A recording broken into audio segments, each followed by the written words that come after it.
Hey everybody, it's Dr. Tim Harrigan. I wanted to talk to you about tricks and labels and some of the deception that we see every day with some of our patients' supplements they bring for us to look at. There's a lot of misleading terms out there, right? We talk about the word natural a lot, right? Snake venom is natural, arsenic is natural. This is a very misleading industry out there. Pharmaceutical grade, right? These are just really tricky terms. Pharmaceutical grade, for example, if you look up the definition, it means that the supplements or pills have been manufactured under strict and stringent quality control guidelines. The supplements or pills have to conform to the GMP standards. Now, what does GMP stand for? Right, so there's so many tricky things in here with organic, with natural, with pharmaceutical grade. You could have a very good pharmaceutical grade product, but it's isolated, it's synthetic, right? All it does is mean it's pure of what it is, but what it is may not even be the natural form of that thing. These labels are so misleading. This was actually a product I bought at a health food store, and it is literally just full of synthetic vitamins, isolated vitamins, what we call stones or rocks, because it has calcium carbonate in it. It's literally ground up limestone. So there's so many tricks. A lot of people buy bottles because of the price. It's cheap. It's a vitamin D maybe, and they're like, I found the cheapest, biggest bottle I could find. That is a big problem. 99% of the supplements out there are the wrong form or isolated, or they don't have all their brothers and sisters with them,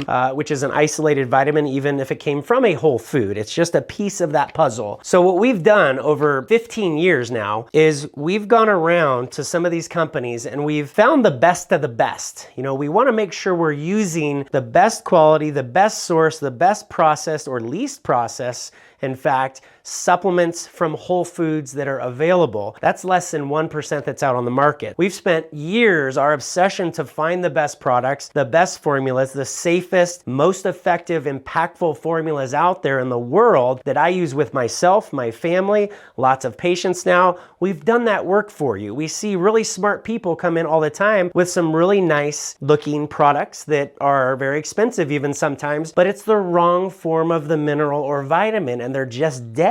I actually have an x-ray. It's a picture of a synthetic vitamin going through the body. You can literally see that vitamin on an x-ray, right? Calcium carbonate is ground up stone. It's literally rocks that your body doesn't understand how to absorb that. So that x-ray shows this pill basically not getting broken down. It's going through that whole digestive tract, and then you're basically just creating very expensive urine or poop. It's more expensive to buy some of these cheap products because they're actually damaging to your cells. They're not providing anything. You're either providing something to the body or taking away from it. You're providing nutrients or damaging the body with the wrong type of nutrients, chemicals, or synthetic. So be very careful, you guys. We literally trust only about 1% of what's out in the whole nutritional industry once you start understanding some of the tricks, the labeling tricks, and kind of how to read labels and the sourcing and processing of the actual nutrient to get it into a bottle so that it's still therapeutic to your health. Thank you.